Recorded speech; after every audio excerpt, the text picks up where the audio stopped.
You know, it's okay, where are we going to do that? Well, he said, we got enough smarts to start a program. I said, who would sponsor it? He said, no, it won't be George Washington, that's for sure, you know. And Oscar says, the only one I've heard of that might even sniff at it is Nova down in southern Florida. And they just, you know, I just heard about that. So we put Oscar to work. We gave him $500. We chipped in $500 and said, here's travel money, Oscar. Go research it. He went to the University of Mississippi, University of Texas. He went down to Nova. He came back and reported, nobody's interested. Okay. So, meanwhile, I come back here to the West Coast. And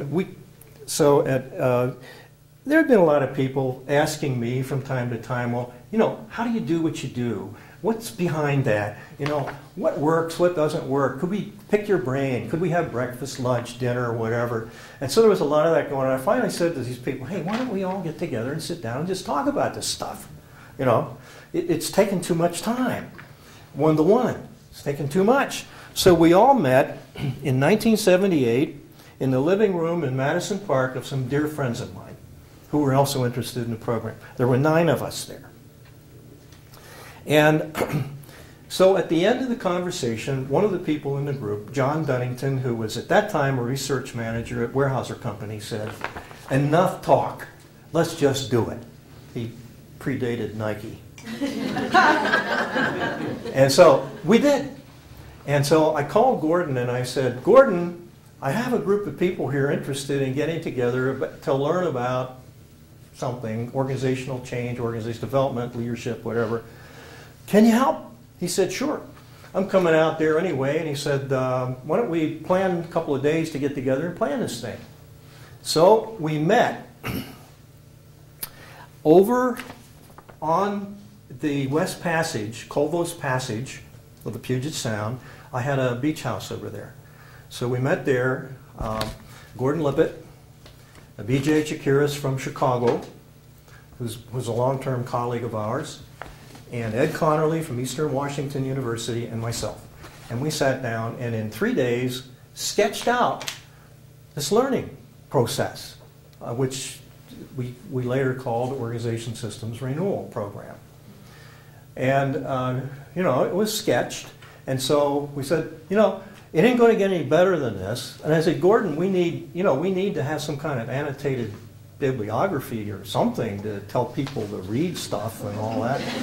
And he said, oh, no problem. He starts rattling all these books off.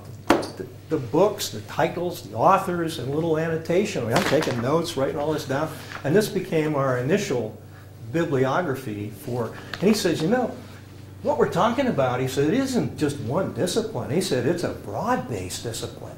There's anthropology, there's physics, there's math, and he said biology, and he said this whole new emerging thing called general systems theory and all this, and he was going on with all this stuff. And I, God, stop. You know, so that's how it started, right over here on the deck looking out at the Puget Sound. 9 months later, we started the first program. 9 months later, in 1979, and there were 18 people who took the risk. We had no degree. We didn't offer a degree. We had people with PhDs coming in and said, look, you know, I've had all the academic I can have up to here. I want to learn how to do it. I want to be able to use my knowledge in a way that will help others, right? And so there was born the idea of the balance between the acquisition of richness, of the body of knowledge, and the how to apply it. And that balance, which is today still, you know, the cornerstones or the foundation stones of this program. And so here I am. I'm the practitioner. I have very little patience with academia. It's about that big, okay? And I still have maybe a little bit more these days. But so I went way into this spectrum, and then we put our faculty together. The first faculty was Bob Bowman, who was a practitioner, and then we had Dr. Ed Connerly from Eastern Washington, and I had Dr. Bob Menzel from PLU, Pacific Lutheran University. And the 4 of us were the initial faculty. It was a solid 2-year program. We met every week, once a month for a long weekend. And we met on Thursday nights once a month. And that's when we did our academic stuff. The weekends were like application stuff, okay? So it was a little overbalanced to the application side initially. And then we changed that. But that's how it got started. And we had no degree. And I said to Gordon, I said, look, we don't have any degree. We don't have any affiliation with the university. He says, don't worry about it. He says, give him a diploma of competency. And I said, oh, yeah, I mean, you can do that? Sure, you can do that. I said, why not? And so we for years gave a diploma of competency in organization renewal consultation. That's what it was called. And today, even today, you have you still will get not a diploma anymore. We can't call it that now that we're affiliated with the big institution that gives diploma. But it's a certificate that, I have to get this right, it's the Professional Area of Focus Certificate. So you will get that when you graduate, if you're good. I also said to Gordon, well, look, you know, the four of us, we can teach, I mean, the four of us that I mentioned, and I said, you know, but we need to have more credibility than that. And he says, no problem. Create a learning council. Oh, okay. So who should be on the learning council? Here were some of our initial learning council members. Ron and Gordon said, oh, you know, we'll call them up. We'll get them. We'll get them for you. So here they are. Now, you may recognize somebody. Of course, Gordon Lippett was one. Ronald Lippett was another.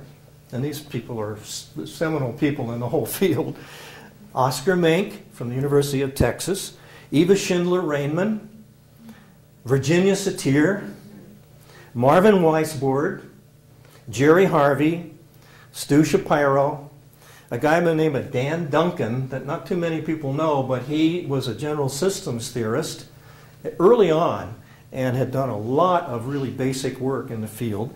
And Malcolm Knowles, who was, the father of what andragogical learning, which is self-directed learning. Okay, so those people showed up at our first group, and they kept coming to the next group and the next group, and that's how all this got started.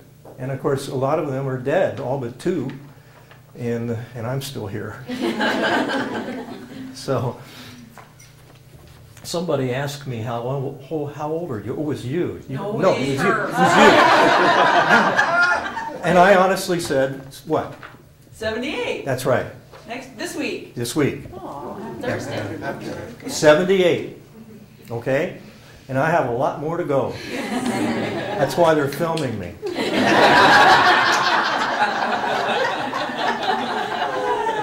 I worry about, this is kind of predictive, Bill. I don't like the self-fulfilling prophecy stuff. So, anyway, we successfully got through the first group, and we awarded the Diploma of Competencies. Gordon and Ron were there. They were on their way to the Far East, and they showed up, and they are the ones that bequeathed these things to the people. And, we had a pretty big fallout. I think there were only about 12 that finally finished the 2 years. And we thought, well, we had a pretty good success. We learned one heck of a lot. It was an experiment. And so the second cycle, it was only 12 people in that cycle.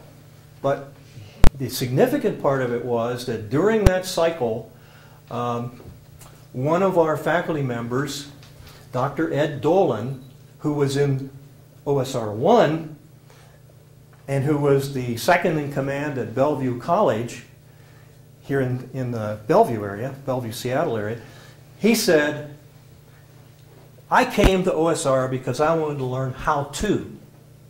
And now that I know how to, and he already has a PhD, he said, I want to help others learn how to and be the mentor from the knowledge side of it. So he and I were the faculty for the second one, and he was my academic colleague. He helped me to spread that up a little bit more tolerance for. So in the middle of all this, Ed says, I think we can affiliate ourselves with Antioch University. He said, you know, we can't actually become accredited with them this year in this cycle because we were actually meeting in a